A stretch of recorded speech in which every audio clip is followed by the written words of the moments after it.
This morning, paper ballots jammed in scanners, a shortage of poll workers, confusion over mail-in voting. Should the legislature make tweaks to address it all?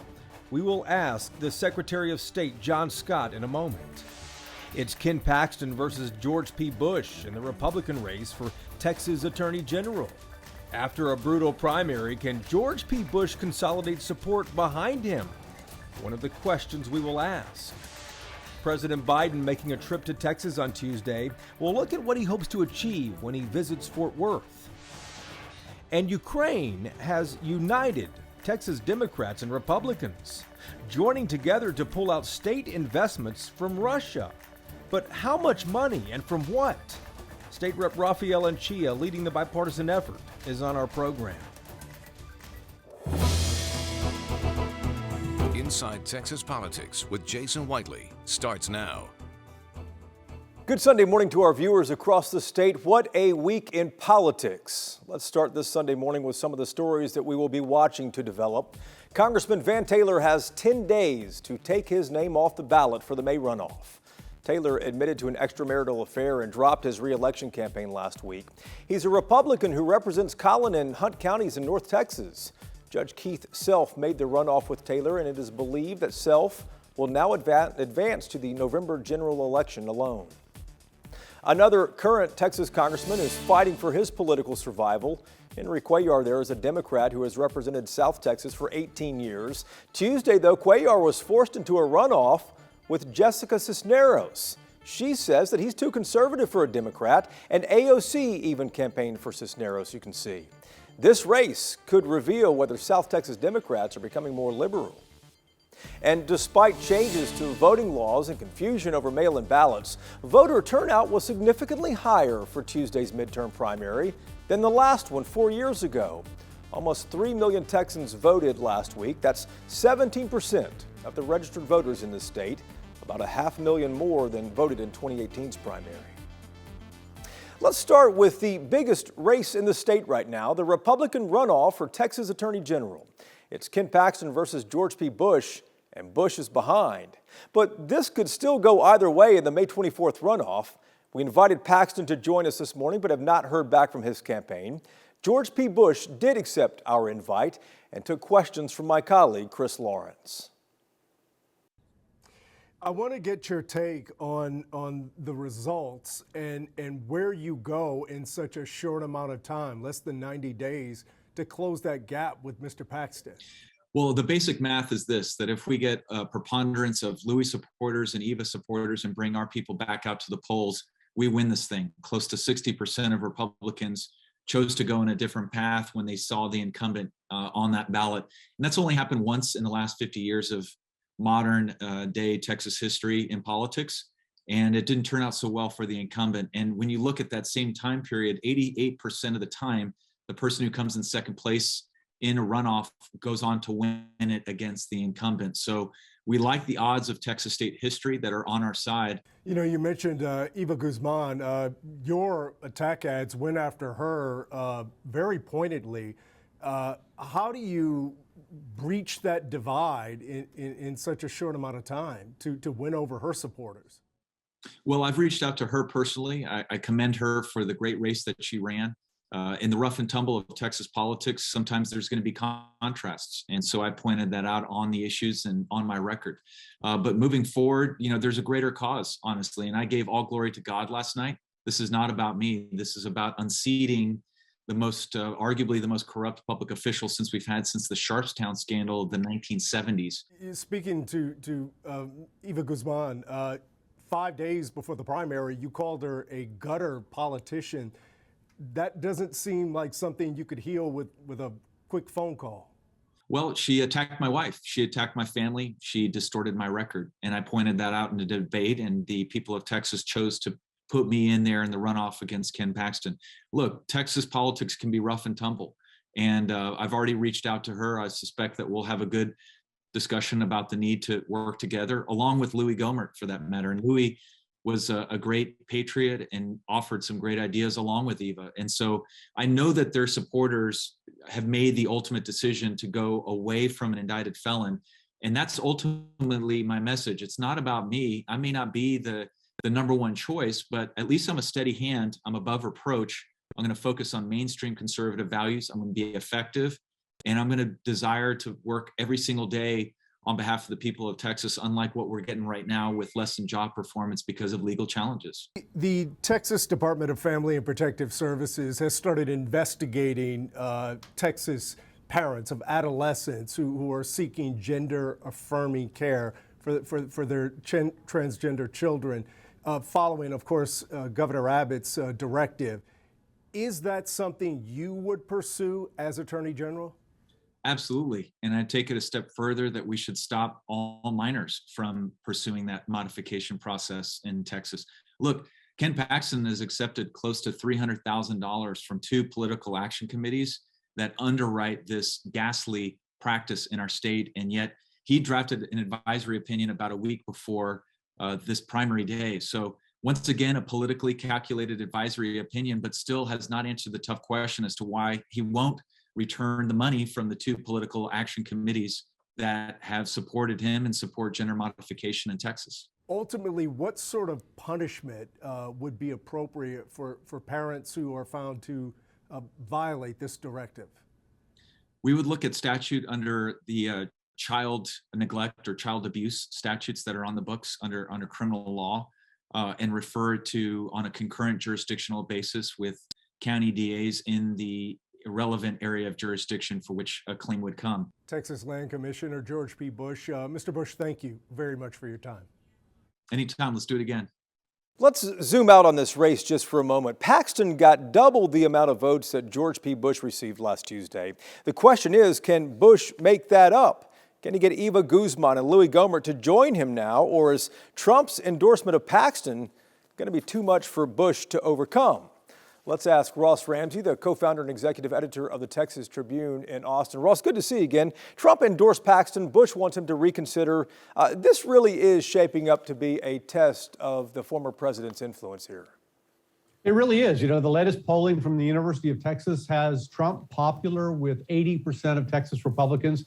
He's still a huge gravitational force, and all other things being equal, his endorsement is worth a lot. You know, you can argue that he's why Paxton did as well as he did in the first round. He's turned down Bush once and gone with Paxton. I don't know why he'd change, but a change could really turn this race. Indeed, it could. Let's talk about what happened during all the election stuff. Last week, Governor Abbott ordered the state to investigate transgender kids who get what's called gender-affirming care. Court said they can't do this.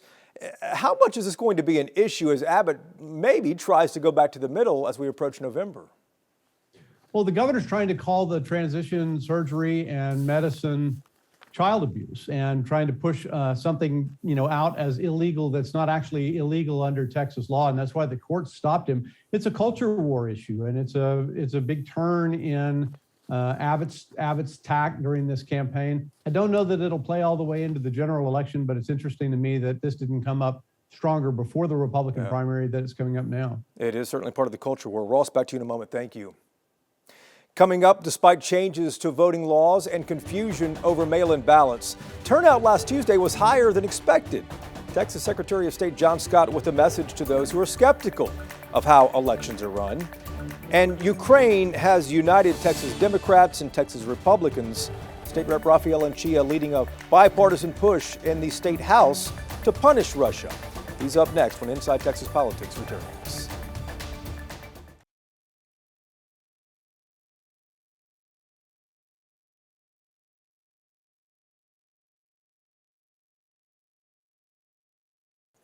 Welcome back to Inside Texas Politics. Turnout in last Tuesday's election ended up being more than many thought, but there were also some issues. Houston got behind on counting its votes. Paper ballots were jamming as they fed into scanners.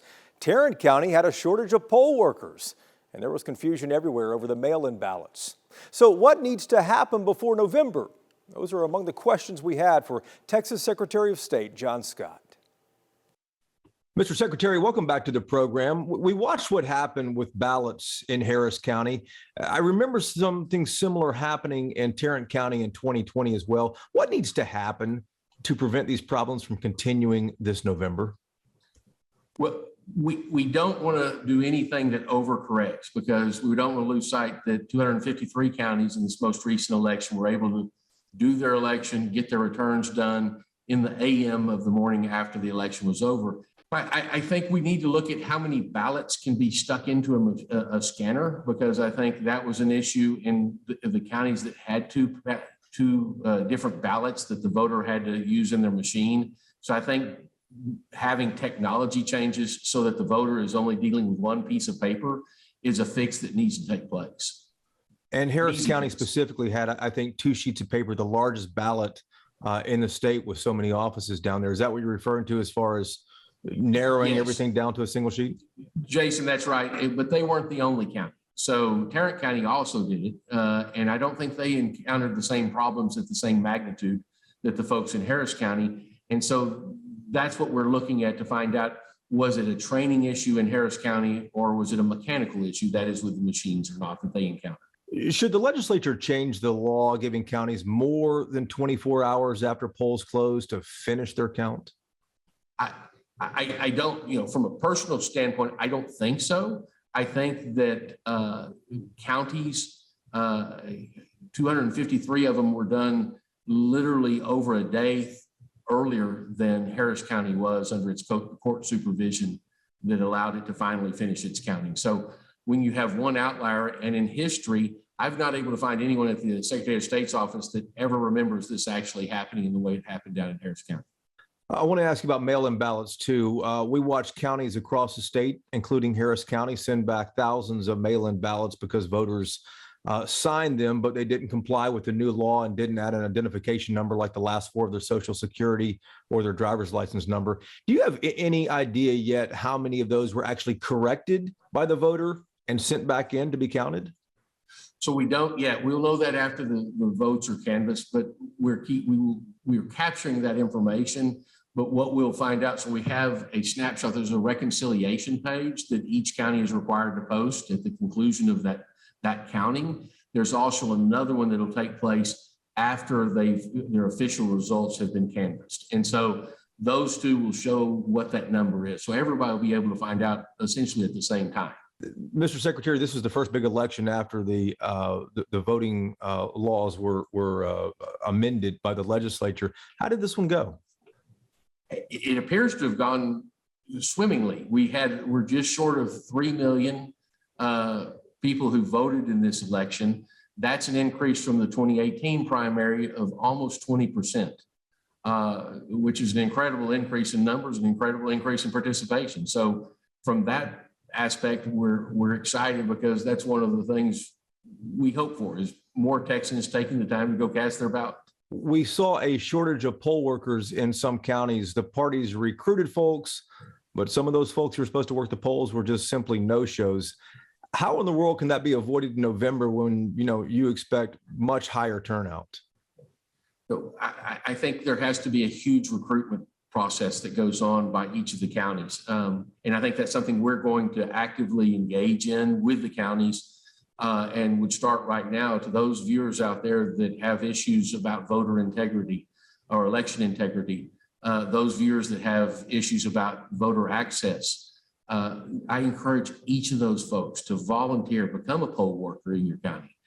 It's something that gives you a firsthand knowledge about what actually goes on a day-to-day basis. And most importantly, it helps the vital efforts of our democracy continue, because we allow for those votes to take place. Mr. Secretary, thank you for the time. Jason, thank you so much for having me. Now to the Russian invasion. Ukraine has united Texas Democrats and Texas Republicans. State lawmakers want to punish Russia by withdrawing any financial investments that our state has in that country. This is a bipartisan effort in Austin, led in the House by State Rep. Rafael Anchia, a Dallas Democrat. Mr. Chairman, welcome back to our program. Let's start with a basic question here. How much financially is Texas exposed to Russia right now? Thanks for having me, Jason, and good morning. I chair the Pensions, Investments, and Financial Services Committee, and we've been working on a bipartisan basis with my vice chair and also the chairman of the International Relations Committee to identify the total scope of magnitude of the investment. So far, the pension funds that have responded to our requests have identified about $660 million worth of financial exposure to Russia. We're working in concert with our friends on the Senate side, and we think that number is going to grow. The effort legislatively is really going to be composed of three things.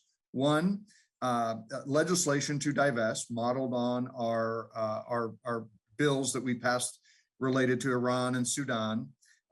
It's also going to involve interim charges where we're going to bring the pension funds before us so that they can detail what kind of exposure we have, the liquidity of those exposures, how we can amortize the investments that we've made to get Texas out. We're the 9th largest economy in the world, bigger than Russia's, and we have a role to play in the collective effort among states and nations to punish Russia for this aggression. And obviously, it takes time to physically get this money out, these investments out. The stock market in Russia has been closed since the invasion began. The ruble has collapsed. Essentially, it's fallen 30%, I believe. Is it too late to get this money out? Is Texas going to take a loss on this? No, the goal is to not do that. I mean, depending on the liquidity of the asset, there will be an amortization schedule, and we want to make sure that our pensioners are not hurt as a result of this. Yes, Russia's suffering, and there's no question about that. And I'm glad because people need to feel pain to make their dictator feel pain. And Texas has a role to play. We want to make sure that our annuitants, our teachers, our employees in the state who have contributed into their pension funds will be held harmless. And last thing, is this going to take legislation to physically divest this, or is this something that the pension funds can do on their own? They'll be able to do it on their own. We want to give legislative guidance on this, on how to do it. So our annuitants, our teachers, our public employees are held harmless, but they can do it on their own. We're going to be having hearings during the interim so that committees like mine and our International Relations Committee can give them guidance about how to get out of these investments. And just to clarify also, how soon might we start getting out of these investments? Well, the hearing should kick off during this interim. We're past election season. Our primary election season, and before November, you're going to see activity on this during the spring and summer very, very quickly. Chairman Anchia, thank you very much for the time. We appreciate it. Thank you, my friend. You know, the Russian invasion might end up lowering property taxes in Texas. A state senator explains how in the latest episode of Y'all-itics. You can download this one wherever you get your podcasts. The most competitive races last week were on the Republican side. So what did Tuesday night's returns tell us about the direction of the Texas Republican Party? We'll start there on the roundtable in just a moment.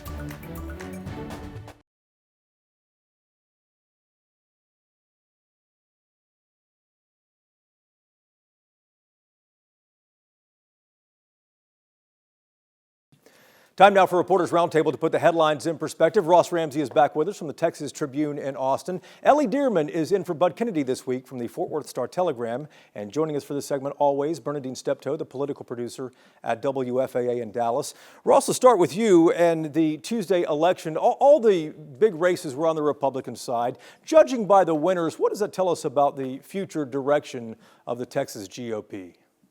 I think they're staying the course here. It's an incumbent party. The people that were running as incumbents pretty much held their ground.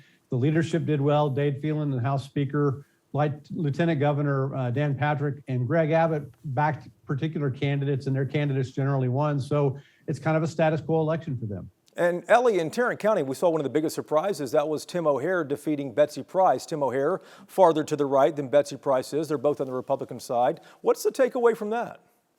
Yeah, that was a really interesting race where we had a incumbent being challenged from the right, a longtime Fort Worth mayor. And so I think, Tim O'Hare was running a strategy where he was really, touting him as the more conservative candidate. And that's clearly an approach that worked in this particular primary race. What happens in November, we'll see what happens, but it worked for Tim O'Hare on election night. It certainly did there. Bernadine, what do you expect to happen? Because the GOP seems like it is staying the course, like Ross was saying too, maybe in Tarrant County going a little farther right. Well, and that's why we're going to see President Biden coming into the area, as well as you had Beto there on election night during the primary. So the Republican Party will fight to turn Tarrant County back red And we'll see what the Democrats do in order to keep it blue.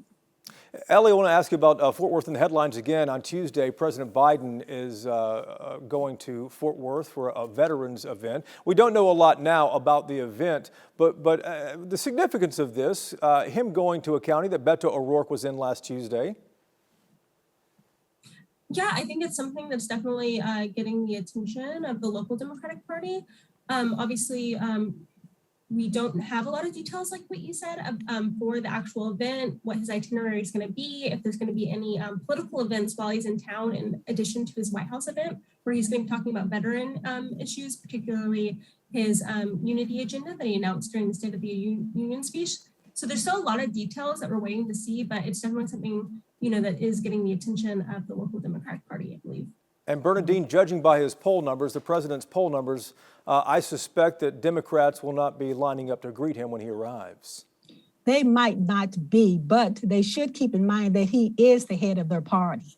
And to shun him might not do well for them in November. So we'll see what they do, but I think that it would be to their detriment to not show up with the president who heads their party. But Ross, is that a detriment to not show up when he's polling super low right now, 18 months into his, into his term here? Yeah, I don't think you need a poll to find out whether the president's popular. You just need to see whether local politicians show up. If he's not popular, they're going to find other things to do. Go to the dentist, time to get that filling replaced, time to get your tires changed or something like that. I think they're going to say, I love the president, I just can't be there. Yeah. Indeed, so it sounds like that. Good deal, guys. Thank you so much. Ellie, thanks for being here as well, too. We appreciate that. Ross, Ellie, and Bernadine, we will see you again next Sunday. Hope you can join us then, too. We're back again next Sunday to take you inside Texas politics. Until then, hope you have a great week. Take care.